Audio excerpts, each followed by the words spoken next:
Allah berfirman, ya ayyuhan nasu a'budu rabbakumul ladzi khalaqakum walladzina min qablikum la'allakum tattaqun.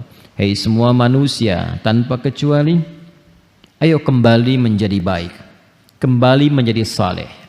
Kesolehan ini akan menghadirkan kebahagiaan dan kesenangan untuk hidupmu dunia akhirat. Maka jalan menuju itu adalah kembali kepada Allah dengan mengerjakan ibadah. Maka sembah Allah, kembali ibadah kepada Allah. Yang Allah Maha tahu jalan kebahagiaanmu itu dengan menciptamu. Karena Allah yang menciptamu, Allah tahu jalannya. Bahkan orang-orang sebelum engkau. Dengan ibadah itu diharapkan engkau menjadi golongan pertama yang meningkat takwanya, dan dengan takwa itu semua harapan kemuliaan bisa engkau raih. Aku siapkan tempat untuk ibadah yang nyaman untukmu, yaitu ketika engkau mendapat misi berkehidupan di ardin. Wa idh qala rabbuka lil malaikati inni ja'ilun fil ardi. Tempatmu di bumi, aku siapkan bumi itu, ardun itu, setiap tempat yang engkau pijak, dimanapun engkau membawa misi itu, nyaman untuk ibadah. Alladzi ja'ala lakumul arda firasha. Tempat yang nyaman untuk ditinggali, nyaman untuk bercengkrama, nyaman untuk berkehidupan. Aku jadikan atapnya tanpa tiang sehingga tidak menyulitkan bagimu kalau ingin beraktivitas di atas bumi itu. Bayangkan kalau langitnya bertiang, bagaimana pesawat bisa lewat? Ya? Maka Allah jadikan langit tanpa tiang, bi ghairi amadin tarawunaha, dihiasi dengan bintang gemintang, asteroid, benda-benda langit yang menjadikan kita nyaman untuk menatap dan merisetnya serta mendekatkan diri kita kepada Allah Subhanahu wa taala. Lalu aku jadikan keterkaitan antara langit dan bumi memberikan support kehidupan untukmu. Seperti aku turunkan, kata Allah, air dari langit yang turun ke bumi, yang dengan air itu ada beragam tumbuhan dan bebuahan yang bisa engkau manfaatkan sebagai bekal ibadah kepadaku. Konsepnya untuk ibadah, ingat itu ya. Jadi kalau kita makan, sebetulnya tenaga yang dihasilkan dari makanan itu sejatinya untuk dipakai ibadah. Awas, hati-hati cara memahaminya. Jadi kita mencari sekarang pun kebutuhan untuk hidup itu bagi insan beriman tujuan akhirnya untuk ibadah. Beli pakaian itu bukan hanya untuk model, ingat ya, apalagi hanya untuk dipamerkan misalnya. Bagi insan beriman itu sudah melewati fase itu. Imannya selalu menuntun perilaku dia untuk melahirkan berbagai perbuatan yang punya nilai manfaat. Jadi kalau pakai pakaian ini manfaatnya apa? Ya, pakai alas kaki manfaatnya apa? Itu dasar pertama. Insan beriman itu tidak pernah berperilaku dan menggunakan apapun kecuali punya nilai manfaat. Itu dasarnya. Jadi kalau ingin makan, manfaatnya apa? Ingin beli sesuatu, manfaatnya apa? Bukan hanya memenuhi keinginan, tapi untuk melahirkan manfaat yang kiranya dengan itu ada maslahat untuk kehidupan kita. Nah, lewat level itu nanti manfaat itu ditarik lebih jauh ke urusan akhirat. Itu yang disebut dengan ibadah. Jembatannya disebut ibadah. Nah, kalau hanya masuk pada level manfaat di situ saja, itu manusia yang belum beriman pun bisa mendapati visi itu. Tapi bagi insan beriman tidak. Semua yang terkait dengan manfaat pun bukan hanya dunia, tapi tarik jauh sampai ke akhirat. Ini yang menjadikan iman kalau sudah bersanding dengan takwa, maka visinya sampai ke akhirat. Ini yang dimaksud dengan surah Al-Hasyr. Surah 59 ayat 18 itu. Ya ayyuhalladzina amanu taqullaha wal tanzur nafsum ma qaddamat lighad. Ghad di situ yang dimaksud akhirat.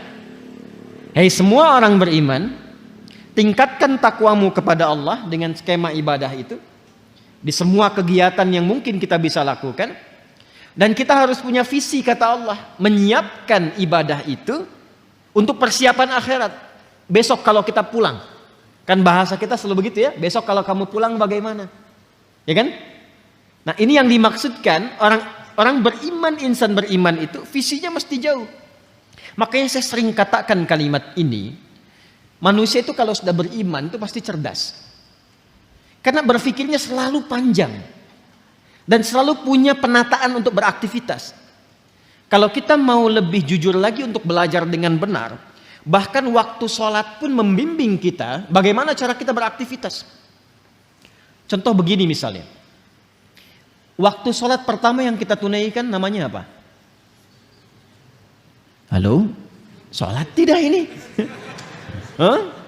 Baik, tidak ada perbedaan pendapat di kalangan para ulama tentang waktu sholat ini. Ya? Baik, apa nama waktu sholatnya yang pertama? Subuh. Nama lainnya apa? Fajar. Perhatikan, ini satu-satunya saya sering katakan waktu sholat yang disebut dengan dua nama. Disebut dengan fajar dan disebut dengan subuh. Fajar itu untuk respon keimanannya. Jadi iman kita itu kalau mendengar panggilan yang telah Allah tetapkan, itu nanti ada konfirmasi, konektivitas dengan jiwa. Ini yang dimaksud Al-Anfal ayat kedua itu yang sering saya katakan, sering saya kutip ya. Innamal mu'minuna alladzina idza dzukirallahu wajilat qulubuhum. Ciri insan beriman yang sejati itu kalau disebutkan nama Allah ada getaran dalam jiwanya. Jadi ketika dibacakan, diperdengarkan Allahu Akbar, suka ada suasana tertentu di jiwa kita kan? Nah, itu yang dimaksud wajilat qulubuhum. Nah, saat kita tidur, ya, saat kita tidur pada umumnya, lalu mendengar suara adzan, dalam keadaan tidur pun kan menghujam ya pada diri kita itu dan membawa kita untuk bangun kan? Pernah merasakan itu? Nah, pancaran dari tubuh kita yang merespon itu untuk bangun, itu namanya pancarannya fajar namanya. Jelas ya? Asalnya itu. Ya. Betul, kalau mengaitkan dengan konteks cahaya matahari, cahaya fajar yang membelah kegelapan malam, itu konteks fisikalnya. Tapi fajar itu bukan nama cahaya. Fajar itu asalnya pancaran positif terhadap sesuatu. Kalau cahayanya, ya, cahaya sinarnya disebut dengan dia namanya. Jamak dari kata dau. Ya, kalau yang memantulkan disebut dengan nur. Itu yang dimaksud Quran surah 10. Yunus ayat yang kelima.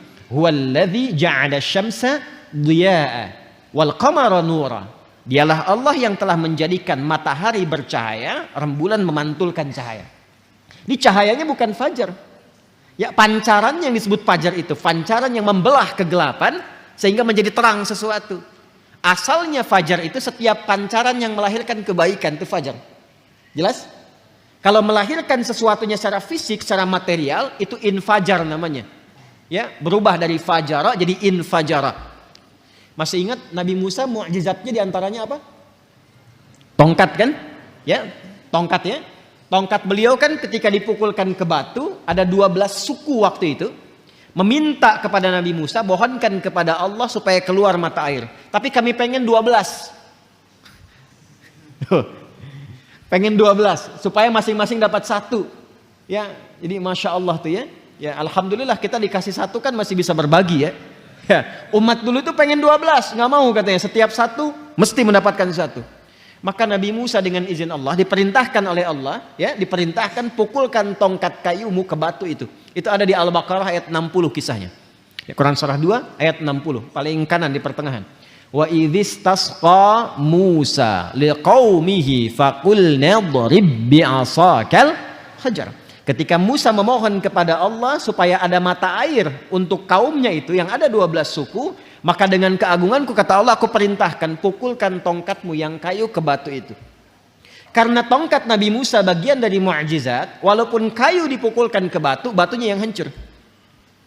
Maka fajarat infajar, bukan fajarat. Tuh, lihat diksi Al-Quran, begitu jelinya. Kalau bukan firman Allah mustahil begini. Ya, kita kalau ngaji bahasa Arab dan memperdalam, saya mempelajari bahasa Arab spesialisasi di situ untuk memahami bahasa Al-Quran. Dan dulu para ulama demikian, Al-Imam Asy-Syafi'i puluhan tahun belajar bahasa itu untuk memahami Al-Quran. Kemudian dipakai ke Quran, ke fikih dan sebagainya. Ya, walaupun awalnya aktif di bahasa, kemudian beralih ke fikih untuk memahami Quran dan hadis-hadis Nabi Muhammad SAW. Di sini fajarat infajar, bukan fajarat. Fajarat min husnata asyrata aina, maka memancarlah 12 mata air. Itu infajar. Jadi kalau fajar itu pancarannya, kalau mengalirkan sesuatu yang fisikal disebut dengan infajar. Kenapa salat pertama disebut dengan fajar? Bukan hanya cahaya mentarinya yang membelah kegelapan malam, tapi saat itu ada respon dari tubuh kita yang positif. Merespon seruan dari Allah yang disampaikan atau dikumandangkan oleh muadzin. Jadi di hati kita itu ada dua pancaran. Pancaran keburukan dari provokasi setan disebut dengan fujur, ya. Pancaran kebaikan dari jiwa takwa disebut dengan fajar namanya. Ya, wa nafsi wa ma sawwaha fa alhamaha fujuraha wa taqwaha. Karena itu salatnya disebut salat fajar. Waktu saat cahaya matahari membelah kegelapan malam, dan di saat itulah hati kita merespon seruan keimanan tadi. Jelas? Itu yang dimaksud Quran surah ke-17 Al-Isra di ayat ke-78, ya. Di paling kiri sebelah pertengahan, ya. Aqimis salata liduluki syamsi ila ghasaqil laili wa qur'anal fajr. Inna qur'anal fajri kana masyhuda. Satu. Tapi dia juga disebut dengan sholat subuh. Ya, subuh. Subuh itu tidak disebutkan dalam bahasa Arab kecuali menunjuk pada awal mula aktivitas yang tertata. Jadi kalau kita ingin mengawali sesuatu yang tertata dengan baik, itu disebut subuh namanya. Karena itu alam saat mulai kali, ya, mulai kita akan mengalami di waktu pagi, kan mulai aktivitas kan? Ya, matahari mulai terbit kan, akan ditata aktivitas kan, dengan teratur. Allah yang menatanya, Rabbul Alamin. Maka tataan awal alam pun itu disebut dengan subuh. Permulaannya disebut dengan tanafus. Kata dasarnya disebut dengan tanafas. Buka surah At-Takwir ayat 18. Was-subhi idza tanaffas. Paham? Ya. Dan demi waktu subuh itu saat memulai aktivitas, pada saat itulah aktivitas masih ditata dengan baik. Karena alam pun mulai menata aktivitas. Coba lihat, kalau kita keluar subuh, yang keluar karbon dioksida atau oksigen? Oksigen. Ya, burung mulai berkicau, ayam sebelumnya berkokok, semua memulai kan? Ya kan? Segala sesuatu yang tertata dengan baik, terukur, itu turunan kata dari kata asbah. Waktunya disebut dengan subuh. Makanya kalau orang Arab bertanya begini, kaifa asbahta ya akhi? Bagaimana kabarmu di pagi ini? Maksudnya bukan hanya nanya kabar, apa kabar baik, bukan. Yang dimaksudkan menunjuk pada keadaanmu telah siap beraktivitas saat ini. Salat pertama kenapa disebut dengan salat subuh? Untuk memberikan kesan insan beriman itu kalau bangun dari tidur, dia sudah punya rencana yang siap dieksekusi di hari itu. Makanya malamnya dicontohkan oleh Nabi istighfar untuk mengevaluasi kegiatan sebelumnya. Setelah itu, setelah dievaluasi, dimitigasi apa yang belum sempurna, besok apa. Itu yang dimaksudkan fa'idha faraghta fansab wa ila rabbika farghab. Direncanakan malamnya, kalau besok saya bangun, insya Allah saya eksekusi ini. Jadi sudah ada rencana. Makanya saat bangun itu, kita bawa rencana kita menghadap Allah, minta kepada Allah supaya apa yang kita rencanakan disetujui. Minta taufik, maka datang lewat sholat terhubung dengan Allah, minta kepada Allah, direspon seruan Allah lewat fajar. Datang kita bawa rencana, minta dalam sujud, mohon setelah sholat, ya Allah saya ingin mengerjakan ini seperti apa yang telah Engkau perintahkan, mohon berkahi dan mudahkan seperti apa yang telah Engkau janjikan. Harusnya begitu. Makanya tidak boleh terjadi, seharusnya idealnya insan beriman tuh bangun gak tahu apa yang dikerjakan. Gak boleh terjadi begitu. Ini Anda kalau saya tanya, besok jam 7 mau apa? Harus sudah jelas. Jam 9 ada di mana? Hah? Jam 11 ngapain? Jumatan. Besok kan Jumat. Ya kan? Oh, masih bingung. Harus paham. Ya. Di apa yang kita kerjakan itu, insan beriman itu harus jelas. Nanti ada lagi. Masuk zuhur beda lagi konsepnya. Ya. Zuhur itu apa artinya? Zuhara itu terang, baik, nampak semuanya. Kenapa nggak disebut nahar? Padahal siang itu bahasa Arabnya nahar. Itu ada rahasianya. Sampai dengan siang Anda beraktivitas, apakah sudah jelas punya nilai di hadapan Allah? Sudah jelas jadi ibadah nggak? Atau jangan-jangan berangkatnya gelap, sampai siang itu cuma cari dunia aja. Anda dikasih waktu sampai siang, sampai jam 12 tuh, sampai terang dunianya, akhiratnya udah terang belum? Jadi ibadah nggak? Anda yang kuliah berangkat pagi tuh, ba'da subuh sampai ke kampus, jadi ibadah enggak tuh kuliah? Jadi di Islam itu semua punya makna, tidak ada satu ibadah pun, bahkan namanya yang tidak punya makna, itu tidak ada. Semua punya arti. Nah sekarang kalau kita kembali ke sini, kata Allah saya desain semuanya sempurna, ajarannya jelas, maknanya jelas, tafsirnya jelas, contohnya dulu jelas, hasil dari pekerjaan itu pun jelas. Semua orang yang mengikuti petunjuk di era Nabi masuk Islam, dikerjakan semua petunjuk Nabi dengan benar, semua sukses. Tunjukkan pada saya siapa sahabat Nabi yang benar-benar sahabat yang gagal dalam hidupnya. Gak ada. Karena sahabat itu definisinya yang hidup di era Nabi, di masa Nabi, melihat Nabi, beriman pada Nabi sampai wafat.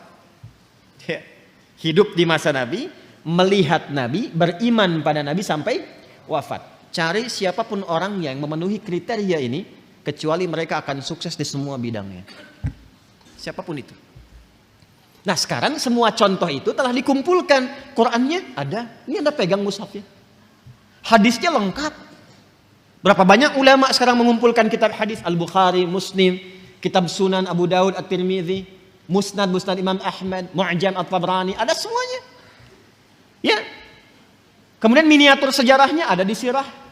Anda bisa kumpulkan tokoh-tokohnya. Ada yang perempuan sahabiyat, ada yang laki-laki, pekerjaannya apa, yang pebisnis ada, diplomat ada, birokrat ada, panglima ada, levelnya tinggi. 12.000 sahabat Nabi, 38 panglima. Satu kemampuan panglimanya bisa menaklukkan Persia Romawi. Dan itu dibikin bab sendiri tuh. Kalau kita ngaji itu dapat itu. Nah, maka ketika semua sudah disiapkan kata Allah, perhatikan, ini yang paling indah. Ini yang mau saya sempurnakan. Wa anzala minas samai ma'an fa akhraja bihi minats thamarati rizqan lakum. Saya ingin sempurnakan kalimat dari tafsir rizqan lakum.